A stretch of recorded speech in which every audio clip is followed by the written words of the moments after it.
কুষ্টিয়া শহরের হরিশঙ্করপুরে পরকীয়ার জেরে স্ত্রী মেঘলা খাতুনকে কুপিয়ে হত্যা ও 4 বছরের মেয়ে কুলসুম ও 2 বছরের ছোট মেয়ে জান্নাতকে আছাড় মেরে হত্যার চেষ্টা করেছে মামুন নামের এক যুবক।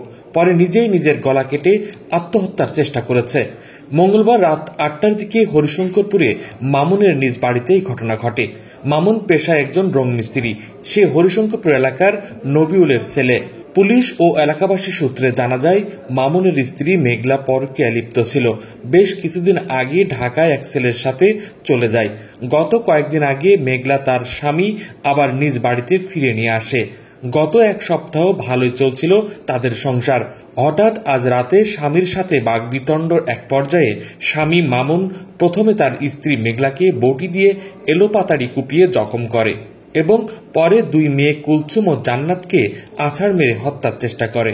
এরপর বটি দিয়ে মামুন নিজের ঘাড়ে ও গলায় কুপিয়ে আত্মহত্যার চেষ্টা করে। পরে স্থানীয়রা তাদের 4 জনকে উদ্ধার করে কুষ্টিয়া 250 শয্যার হাসপাতালে ভর্তি করলে চিকিৎসাধীন অবস্থায় স্ত্রী মেঘলা খাতুনের মৃত্যু হয়। ঘটনা কি, ওর বইয়ের আগে থেকে মনে করো একটু বাইরে সম্পর্ক আছে, সেটা আমার দেওয়ার ধরে কি অনেক বলার পরও ওর বউ ধরে কি শুনতো না শুনে মনে করেন যে কি ওর ঘরে বাড়ি অশান্তি আগের থেকে আসতো। তারপরও মনে করেন 3টা বাচ্চার জন্য ওর স্বামী মনে করে যে ওই বউ এখনো ধরে কি মানায় নিয়ে চলছে। ওই মঙ্গলবারের দিন বউ চলে গেছিল। চলে যাওয়ার পরে সে আমার দেওয়ার অনেক হলে কান্নাকাটি করার পরে ঘুমের বড়ি খেয়ে ওই যাচ্ছে, আমি আমাকে ওই বউকে নিয়ে এসে দিতে হবে। আমরা যাই হোক যখন সিমটা হইলে ওইখানে যাই ধরে ওই ছেলের কাছে চলে গেছিলো, ওইখানে যা সিমটা খুলেছিল আমি রিং দিয়ে দিই, অনেক কথা বুঝাই টুজাই সবাই কথা মতো বলার পরে আমার ওই যাক সব আমরা বাড়িতে নিয়ে আসি। সেও ধরে কথা বললো, তুমি চলে আসো, আমি তোমাকে ছাড়া বাঁচবো না। সে 3টার মহিলাকে মেয়ের মুখ উঁচু তাকে আবার ফের আইসে মনে করেন যে এই 1 সপ্তাহ 2 জনের খুব ভালো হতে হতে আজকে কি হয়েছে জানি না।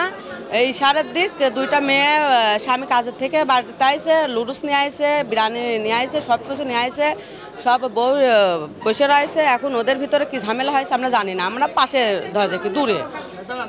তাই সেই যে এখন পরে দেখি 2টা মেয়ে, ছোট মেয়ের কখন কেমন মারিস আমরা জানি না। মেজো মেয়ে হেলে কায়দে উঠেছে, আমার মেয়ে আবার দৌড়ে যা দেখছে যে কি ওর হইলো কাকু এমা বউক মারছে আর নিজের গলায় নিজেই বটি বাঁধাই দিয়েছে। তো ওর বউ হচ্ছে চলে গেছিল। চলে যাওয়ার পর উনি মানে আমার দেওর মামুন খুব কাদা কাটনি, এমনকি ঘুমের বড়ি টরি খালি যায় অবস্থা। তারপর আমরা যত্ন করি মানে ওর বোর জনই কাদা বোক আনার জন্য, সেটা ওর মাইজিন যা ফোন করে ওই বোক নিয়ে আসলি, মানে কথাবার্তাও শুনতো। সেই বউ আসলি, আসার পরে ওই বউ আবার কথা বলতো। তা ওর স্বামীকে আমরা পর্যন্ত কয়েছি কি যে তোর দেওয়ার 12 তোর দেওয়ার এক বাই দিবারি, ওই বউ ঘরে তোলেস কি জন্য, যা সত্যি তাই বলতেছি। তো তারপরে কয় কি ডাকে কইলে শোন, মানে আমার বউ যা মন তাই লোকের কি মামুন তাই কয়। তারপরে ওই বউ হচ্ছে আবার কথা বলে ওই পুরুষের সাথে, এখনো ফোন বাজিয়ে গেছে, ফোনটা ওর কাছে আছে, সেই ফোনটা পুলিশের হাতে দেওয়ার চিন্তা ভাবনা করবো। এখনো ও যে হাসপাতালে আছে তাও ফোন অনাগারে রিং দিয়েই যাচ্ছে। যার সাথে ওর বোর সম্পর্ক, মানে যার সাথে চলে গেছে সে ফোন দিয়েই যাচ্ছে। দেওয়ার পর তারপর ওই মামুন দেখেছে, তা দেখি মামুন আগাগোড়াই বলতো যে আমার বাচ্চারে কারোর ইন্তাদারি হতে দেবো না, আমু মরবো, আমার বাচ্চারা নিয়েই মরবো।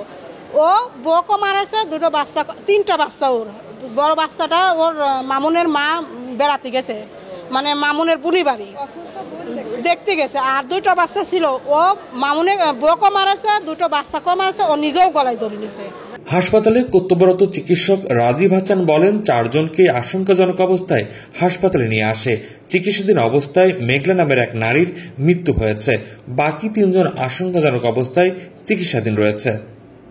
কোহিনুর ইসলাম, নিউজ বাংলা, নিউজ ডেস্ক।